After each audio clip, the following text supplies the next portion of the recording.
అది జరగండి మీరు. అది చూడండి ఫ్రెండ్స్, మొత్తం గడ్డి కదా ఫ్రెండ్స్. ఇది మా ఇల్లు ఫ్రెండ్స్, పాతిది చూడండి. ఇలా రేకులన్నీ తీసేసాం, కొత్త ఇల్లు కడతామని ఇక్కడ చూడండి. బయటకు రండి చలో ఫ్రెండ్స్. చూడండి ఫ్రెండ్స్, చూడండి ఫ్రెండ్స్, మేము అవి పెట్టుకుంటుండే ఫ్రెండ్స్.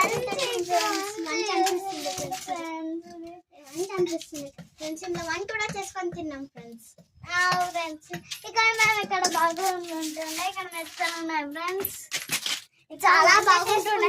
అప్పుడప్పుడు నేను గింత ఉంటుండే, నాకు స్టూల్లో వేసుకుంటుంటుంది. ఇదానే వచ్చేసి మా పాత సైకిల్ ఫ్రెండ్స్. ఎట్లా అయిపోయిందో చూడండి. ఇక దేవుడు ఉంటుండే.